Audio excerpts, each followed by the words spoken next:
എക്സാമിന് എന്ന സമയത്ത് ഒരു ടെൻഷനൊന്നും ഇല്ലാതെ ഞങ്ങൾ എങ്ങനെ അറ്റൻഡ് ചെയ്യണമെന്ന് വരെ ഞങ്ങൾക്ക് ഇവിടുന്ന് ക്ലാസ് എടുത്തിട്ടാണ് സാർ വിട്ടത്. ഇവിടുത്തെ സ്റ്റാഫാണെങ്കിലും സാറാണെങ്കിലും നല്ല സപ്പോർട്ടാണ് നമുക്ക് തരുന്നത്. എല്ലാം കൊണ്ടും ഞങ്ങൾക്ക് ബെറ്റർ ആയിരുന്നു. ടെൻഷൻ ഫ്രീ ആയിരുന്നു. എൻ്റെ പേര് ജിസ. ഞങ്ങൾ റീസെന്റ് സൗത്ത് പ്രോമെട്രിക് എക്സാമിനേഴ്സ് ആണ്. ഞങ്ങളിവിടെ ഓയിസ്റ്റർ അക്കാദമി തിരുവല്ലയിലാണ് പഠിച്ചത്. 10 ദിവസത്തെ ക്രാഷ് കോഴ്സാണ് ഞങ്ങളിവിടെ അറ്റൻഡ് ചെയ്തത്. അത് 10 ദിവസത്തെ ക്രാഷ് കോഴ്സ് എന്ന് പറയുന്നത് ഞങ്ങൾക്ക് ഒത്തിരി ഹെൽപ്ഫുൾ ആയിരുന്നു. പിന്നെ സാറിന്റെ മോട്ടിവേഷൻ ക്ലാസ് ആണല്ലോ ഞങ്ങൾക്ക് ഒത്തിരി ഹെൽപ്പ് ചെയ്തു. ഞങ്ങൾ എക്സാമിന് എന്ന സമയത്ത് ഒരു ടെൻഷനൊന്നും ഇല്ലാതെ ഞങ്ങൾ എങ്ങനെ അറ്റൻഡ് ചെയ്യണമെന്ന് വരെ ഞങ്ങൾക്ക് ഇവിടുന്ന് ക്ലാസ് എടുത്തിട്ടാണ് സാർ വിട്ടത്. ഇവിടുത്തെ സ്റ്റാഫാണെങ്കിലും സാറാണെങ്കിലും നല്ല സപ്പോർട്ടാണ് നമുക്ക് തരുന്നത്. പിന്നെ നമ്മൾ പഠിച്ച ക്വസ്റ്റ്യൻസ് ഒക്കെ തന്നെ വരത്തുള്ളൂ കൂടുതലും. അപ്പം വർക്കിംഗ് ചെയ്തിട്ട് ഗ്യാപ്പ് കഴിഞ്ഞാണല്ലോ നമ്മൾ പിന്നെയും ജോയിൻ ചെയ്യുന്നത്. അപ്പം ഒന്ന് പൊടി തട്ടി എടുക്കാനൊക്കെ പറ്റിയ ഒരു ഇത് തന്നെയായിരുന്നു ഓൺലൈൻ ക്ലാസ്.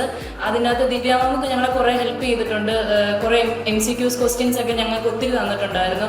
അപ്പം അതിൽ നിന്നൊക്കെ ഞങ്ങൾക്ക് ഇവിടെ വന്നപ്പോഴേക്കും ഒത്തിരി ബെറ്റർ ആയിട്ട് തോന്നി. ഒരു ക്വസ്റ്റ്യനിലോട്ട് എങ്ങനെ കിടക്കുമ്പോൾ അതിൻ്റെ ഉത്തരം ഇങ്ങനെയാണെന്നുള്ളത് നമുക്ക് ഹെൽപ്ഫുൾ ആയിരുന്നു ഒരു ടോപ്പിക്ക് പഠിപ്പിച്ച് കഴിയുമ്പോഴേക്കും. ഹോസ്റ്റലേഴ്സ് ആയിരുന്നു. ഞങ്ങൾ ഹോസ്റ്റലേഴ്സ് അവസാനമായപ്പോൾ ഒരു സങ്കടം. എല്ലാവരും പോയി തുടങ്ങിയപ്പോഴേക്കും പലയിടത്തും ഒത്തിരി ആൾക്കാരുണ്ട്. നിങ്ങൾ ഇതിന്റെ കശ്മീരീസ് ഉണ്ടായിരുന്നല്ലോ, കശ്മീരി കന്നഡക്കാരുണ്ട്.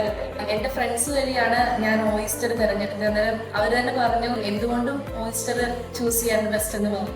എല്ലാം കൊണ്ടും ഞങ്ങൾക്ക് ബെറ്റർ ആയിരുന്നു. ടെൻഷൻ ഫ്രീ ആയിരുന്നു. തീർച്ചയായും